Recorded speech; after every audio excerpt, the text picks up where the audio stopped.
우리나라 말에 기대가 크면 실망도 크다란 말이 있어요. 기대가 크면 실망도 크다. 요즘 젊은 사람들은 맛집 투어라는 게 있어서요. 맛있는 집들을 일부러 찾아다닙니다. 일부러 어느 지역 가면 무엇이 맛있대더라 라고 말하면 그 지역을 찾아가서 맛있는 것을 먹고 와요.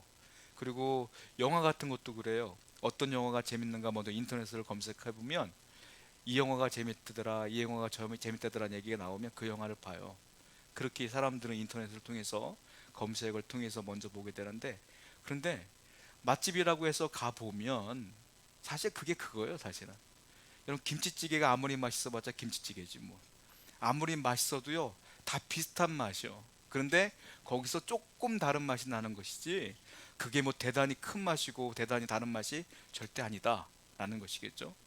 그래서 맛집이라고 해서 사람들이 인터넷에 검색해서 가보면 오히려 실망할 때가 많아요. 줄은 되게 긴데 1시간 줄 서서 먹었더니 아이 그 맛이 뭐 별것도 아니네, 다시는 안 올란다, 이런 사람들도 굉장히 많죠. 힘들게 먹었지만 별거 아닌 경우가 많아요. 영화도 마찬가지예요. 재밌다고 막 평점 막 높은 영화들이 있어. 그것은 아르바이트생들이 돈 받고 평점을 높게 평가하는 것도 있어요. 그거 보고 괜찮은 줄 알고 봤더니 재미없는 영화도 있어. 그럼 우리 어떻게 해요? 너무 실망스럽죠. 실망스러우면 어떡합니까? 아유 돈 10,000원 잃었네 이러고 말죠. 그리고 맛있는 거 먹으러 갔다 맛이 없으면 아유 뭐 20,000원 잃었다고 생각하지 뭐, 그거 끝나면 돼. 그런데 문제는 뭐냐면 사람과의 관계가 문제예요. 사람과의 관계. 사람을 만났는데 사람이 괜찮은 줄 알아서, 좋은 줄 알았어, 아주 훌륭한 사람인 줄 알았어요, 착한 사람인 줄 알았어. 근데 만나면 만날수록, 가까워지면 가까워질수록 이 사람이 그런 사람이 아니야. 그럼 어떻게 돼요? 이 실망감이, 기대감이 이렇게 올라갔다가 확 꺾이죠. 그러면서 그 사람에 대해서 실망감이 커져요. 기대가 클수록 실망감도 커져요. 모든 게 그래.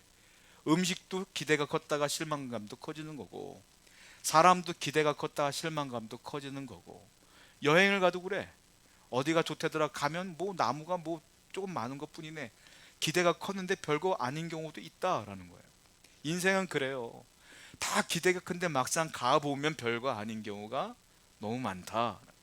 근데 사람 같은 경우는 실망감만 크면 괜찮아.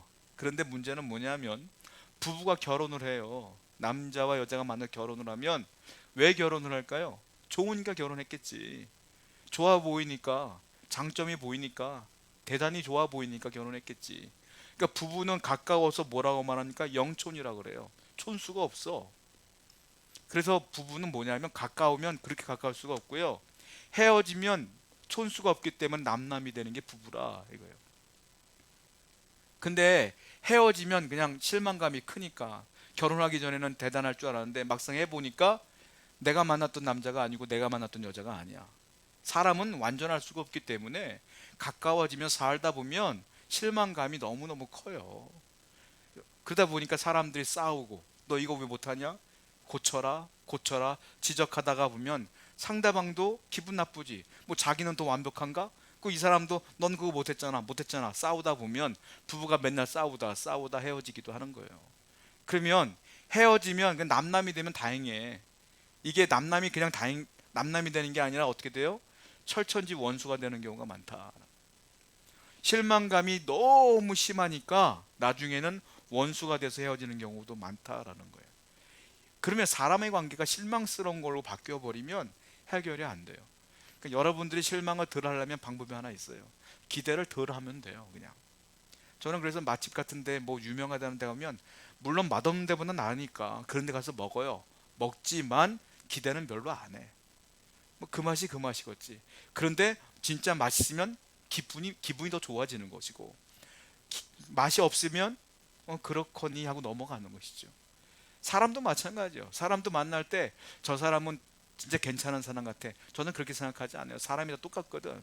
다 죄인이거든. 그러니까 사람에 대해 기대를 하지 마세요. 기대를 하지 않으면 그 사람이 생각보다 좋으면 기쁜 거고요. 그 사람이 생각보다 별로면 역시 그렇구나 하고 넘어가면 되는 거야. 너무 기대를 가지면 실망도 크거든. 제가 이 얘기를 왜 하냐면 오늘 본문이 그래서 그래요. 오늘 본문이 이스라엘 백성들이 예수님에 대해서 실망감이 이만저만이 아니야. 엄청나게 실망을 해요. 자, 성경을 볼게요. 요한복음 12장 12절부터 13절입니다. 시작. 그 이튿날에는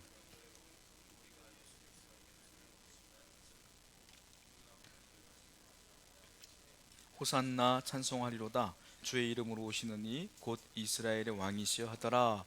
이게 어떤 장면이냐면 예수님께서 예루살렘으로 입성하는 날이에요.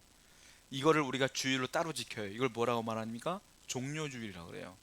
이 종료주일은 예수님이 돌아가시기 위해서 예루살렘으로 들어가시는 거예요. 그리고 월, 화, 수, 목요일을 잡혀져요. 그리고 금요일날 돌아가신 뒤에 3일 만인 주일 아침에 부활하시는 겁니다. 그러니까 이게 들어가신 뒤에 일주일 만에 예수님이 돌아가시고 부활하는 사건이 일주일 동안에 다 이루어져요. 그러기 위해서 예루살렘을 입성하는 장면이에요. 그런데 사람들이 어떻게 말합니까? 종려가지 나무를 흔들어. 이거는 대단히 환영하는 거예요. 호산나 찬송하리로다 하면서 예수님을 극진히 환영해요. 유대인들이 마치 영화제 같은 데 보면 레드카펫이 딱 깔려있고 영화배우도 들어가면 사람들이 환호하는 것처럼 예수님을 그렇게 환영해요. 이 사람들이 난리도 아니야. 이 장면을 보고 사람들은 너무 기대를 하는 거예요. 왜냐하면 예수님에 대한 소문을 들었거든. 예수님이 어떤 분입니까? 야, 예수의 소문을 들었더니 죽은 사람을 살리더라.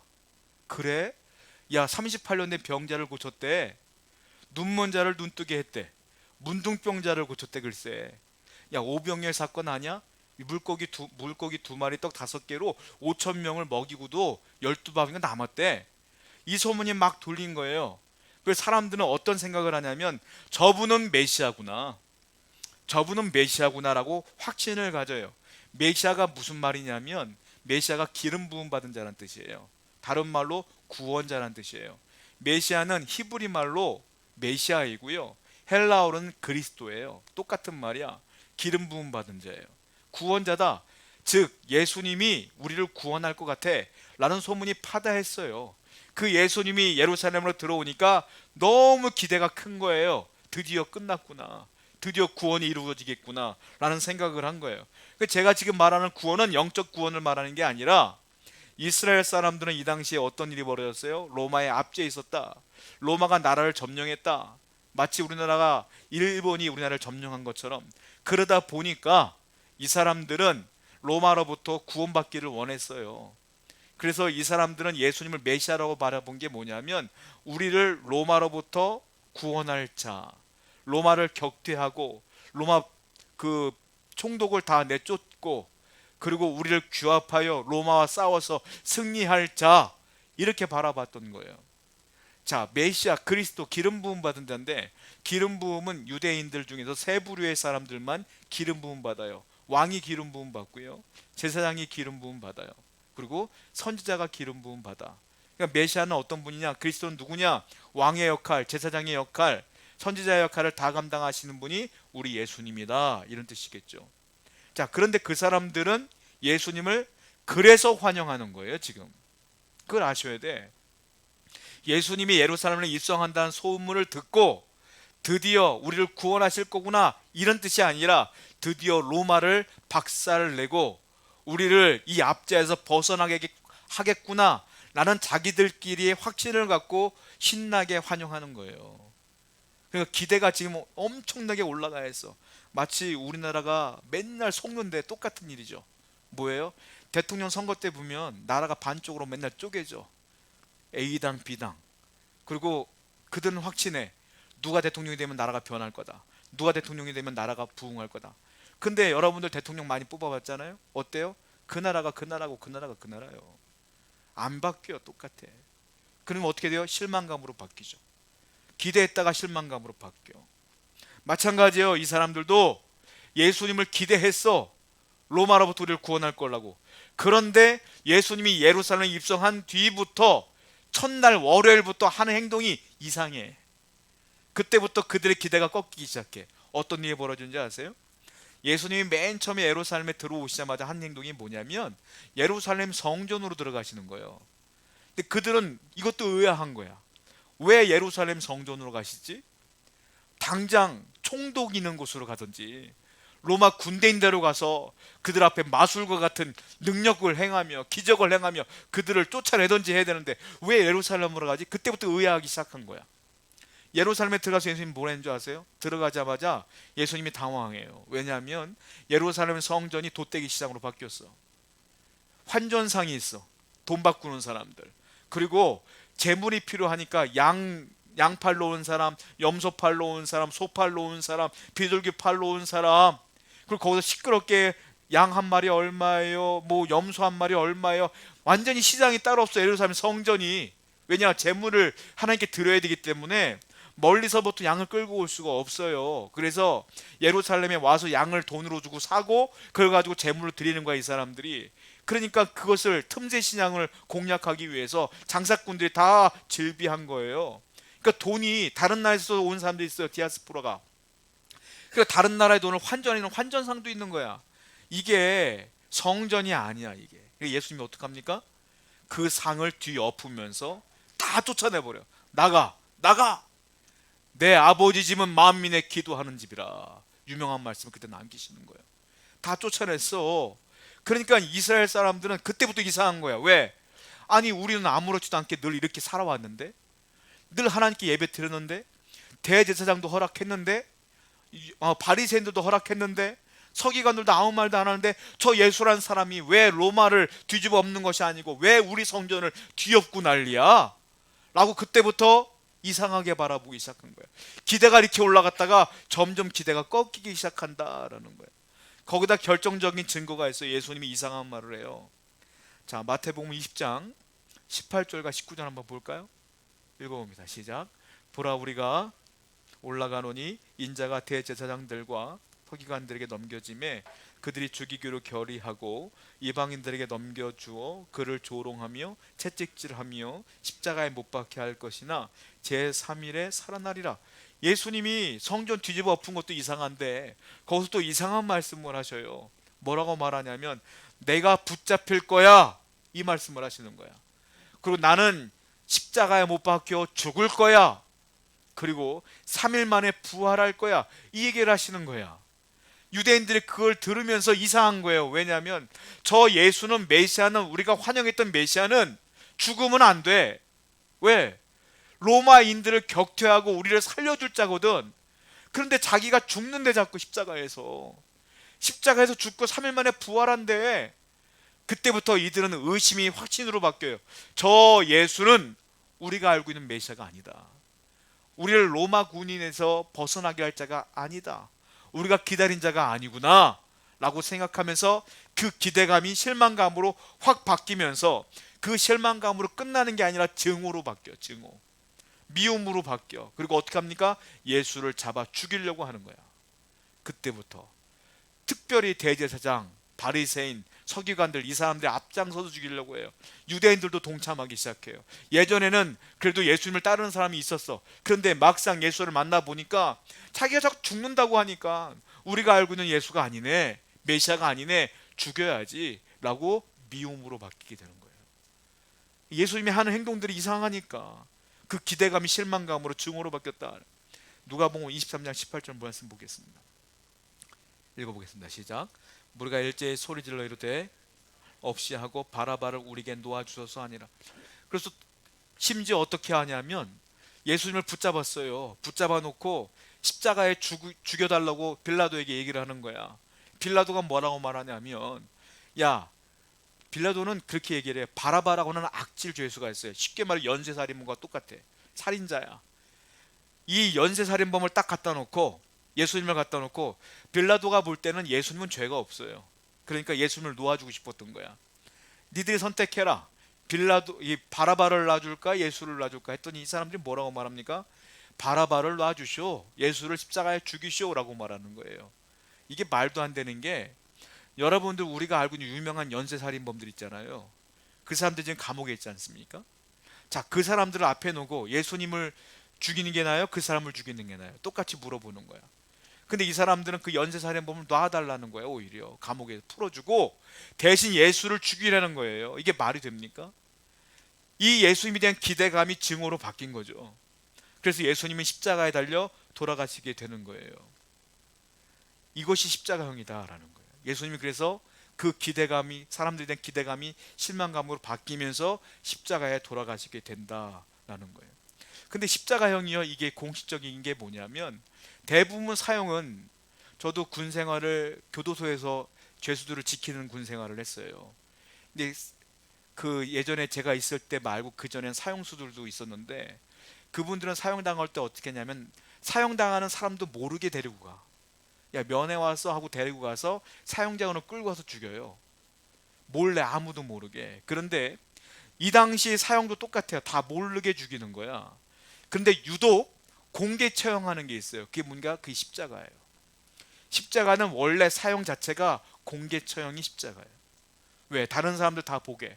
그러니까 십자가는 사람 목숨만 빼앗는 게 아니라 공개 처형하면서 그 사람의 인격과 영혼까지도 짓밟는 게 십자가형이다. 그 십자가형이 가장 지독한 형벌인 거예요. 예수님께서 그 십자가에서 달려 돌아가시게 된다라는 거예요. 자, 공개 처형을 당해요. 근데 십자가형을 당하게 되면은 그 앞에, 그 십자가 처형을 구경하는 사람들에게는 의무 사항이 있어요. 의무 사항이 뭐냐면, 그 십자가 달린 죄수를 의무적으로 모욕을 줘야 돼. 그래서 그 군대 애들도 전부 다 예수를 모욕했던 거예요. 그게 구경꾼들은 다 모욕해야 돼, 예수님을. 자, 누가 욕하냐면, 성경을 보면 세 부류의 사람들이 그 앞에 있어요. 자, 성경을 먼저 보겠습니다. 마가복음 15장 29절부터 30절 말씀이에요. 시작. 지나가는 자들은 자기 머리를 흔들며 예수를 모욕하이로되, 아하, 성전을 헐고 사흘에 짓는 자여, 네가 너를 구원하여 십자가에 내려오라 하고. 자, 누굽니까? 29절 보면 지나가는 자들. 예수님이 십자가에 달려 돌아가시기 위해 십자가에 매달렸는데 그 앞을 지나가는 사람들, 구경꾼들이 있어. 자, 지나가는 구경꾼들도 예수님을 모욕하는데 뭐라고 욕했느냐면, 아하, 성전을 헐고 사흘에 짓는 자여, 네가 그렇게 얘기했지? 예루살렘 성전을 무너뜨려봐라, 내가 사흘 만에 짓는다고 했지? 그거는 예수님이 예루살렘 성전을 무너뜨려봐라가 아니야. 그건 무슨 뜻이냐면, 내가 죽은 뒤에 사흘 만에 부활할 것이다 라는 걸 예언한 것인데, 이 사람들 그걸 비웃기 시작하는 거예요. 네가 예루살렘 성전 사흘 만에 짓는다고 했던 사람이냐? 근데 십자가대로 죽게 생겼네 하고 비웃고 있는 거예요. 그걸 모욕감을 계속 주고 있는데, 주위의 사람들은 그 사형수를 앞에 두고 낄낄대고 웃고 있는 거예요. 그게 얼마나 고통스럽겠어요, 사람들이. 자, 지나가는 사람들이 그렇게 모욕을 합니다. 두 번째로 누가 예수님을 모욕하냐면, 예수님을 잡아 죽이려고 잡은 사람들, 대제사장, 서기관, 바리새인들, 이런 사람들이, 종교 지도자들이 예수님을 욕합니다. 마가복음 15장 31절 읽어봅시다. 시작.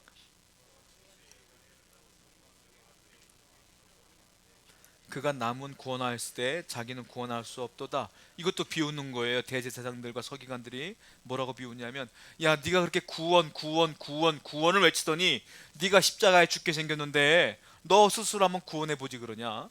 라고 비웃는 거예요. 계속 비꼬고 비웃는 거야. 얼마나 속이 터집니까? 그리고 또 한 부류가 있어요. 세 번째는 누구냐면, 저는 앞에 지나가는 유대인들이라든지 대제사장들은 이해가 돼요, 욕하는 것들. 근데 저는 이 세 번째는 진짜 이해가 안 돼요. 이 사람이 왜 예수님을 욕했는지 이해가 안 돼. 누구냐면 이 사람이에요. 마가복음 15장 32절입니다. 시작. 이스라엘 왕 그리스도가 믿게 할지어다 하며 함께 십자가에 못 박힌 자들도 예수를 욕하더라. 함께 십자가에 못 박힌 자들도 예수를 욕하더라. 함께 십자가에 못 박힌 사람들은 강도 살인죄로 같이 처형받는 거예요. 그 사람들도. 그런데 그 옆에 있는 사람들도 예수님을 욕하더라, 비웃더라. 저는 이게 이해가 안 된다. 아니, 자기들은 큰 죄를 짓고 사람을 죽였으니까 당연히 사형당하는 것인데 왜 이 사람들이 예수님을 비우는지 저는 도저히 이해가 안 돼요. 물론 이런 이유가 있었겠죠. 대부분의 사람들은 예수님을 비웃으니까 자기들도 덩달아서 예수님을 비웃었던 것 같아요. 저는 이 강도들을 보면서 누가 생각나냐면, 하나님을 알지 못하는, 믿지 않는 저 세상 사람들이 생각났어요. 세상 사람들은 교회를 그렇게 욕을 합니다. 하나님을 그렇게 욕을 해요. 성도를 그렇게 비웃어요. 특히 목사들은 사기꾼 취급해. 세상 사람들 그러더라고. 저는 그 사람들에게 질문하고 싶은 게 있는데, 목사인 나와 한번 대화를 한번 해봤으면 좋겠어. 한 번도 못 봤던 목사들을 왜 이렇게 욕을 하는 거야?